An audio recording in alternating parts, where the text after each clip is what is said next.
उल्लेख्य धनकुटामै धनकुटाकै शोभा बढाउने गरी धनकुटाकै गरिमा बढाउने गरी यसको जति लामो इतिहास छ यो नेपाली सेनाको पूर्वपट्टिको क्रममा त्यो इतिहास सिङ्गो इतिहास बोकेको श्री निशान भगवती मन्दिरको पुनर्निर्माण पुनर्संरचनाले धनकुटाको अझ गौरव बढाएको छ।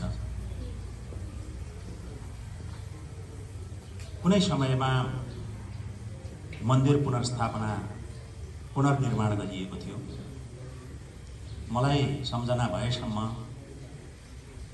र मैले एउटा छोटो इतिहास पनि यसो लेखेको छु। त्यो इतिहास खोज्ने क्रममा 1831 देखि 33 का बीचमा यो निशान यहाँ ल्याइएको। पहिला तत्कालीन समयमा यो धनकुटा बजारमा बस्नु थिएन। यसका विभिन्न फलाफल सिकाउडारहरूमा यहाँका भूमिपुत्र भनिने 8 परिया राई जातिहरूको बसोबास रहेको थियो।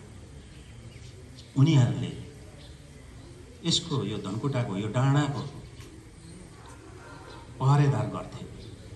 त्योभन्दा अगाडि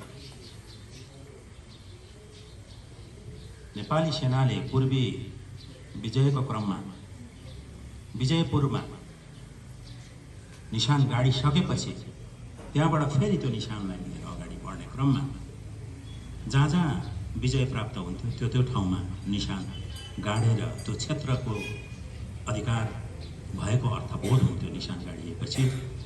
र पहिला पुरानो बाटो पारीदेखि नै बेलारा जुन डाँडा हो त्यो डाँडामा ल्याएर निशान गाडिएको थियो, जङ्गी निशान। त्यो जङ्गी निशान बिहान उठ्दाखेरि काहीँ नभएको घटना पूर्वमा फर्किएर त्यो निशान ढल्किएर रहेको थियो। फेरि बिहान त्यस्तो अवस्था देखेपछि त्यो निशानलाई लगेर यो पारीको ताङखुवामा लगेर गाडियो। त्यो ताङखुवामा गाडेपछि फेरि त्यो निशान यता पश्चिम उत्तरतिर ढल्कियो र हिलेमा लगेर गाडियो। फेरि हिलेबाट अर्को दिन राति यता ढल्किरहेको थियो। त्यसपछि ल्याएर यहाँ गाडियो र त्यो दिनदेखि खडाको खडा रहेको छ। विभिन्न समयमा फर्दा फेर्ने कार्यक्रमहरू भइराखेका छन्। यो यस्तो लामो इतिहास। धनकुटाको चाहिँ एउटा शक्ति रूपेण यहाँको इष्टदेवका रूपमा पछि बस्ती विकास हुँदै जाँदाखेरि आफ्नो आफ्नो इष्टदेवहरू कतिले लिएर आए, कतिले लिएर आएका थिएन। ती लिएर नआउने नेवारहरू कतिपय परिवारमा इष्टदेवको रूपमा मान्ने प्रचलन अझै पनि रहेको छ। यहाँको स्वप्नका कुराहरू अनि यहाँका निशानलाई यहाँ जम्मा 3टा निशान छन्। नेपालमा सायद 2-3टा मात्रै होलान् एक ठाउँमा भएका निशानहरू धनकुटामा।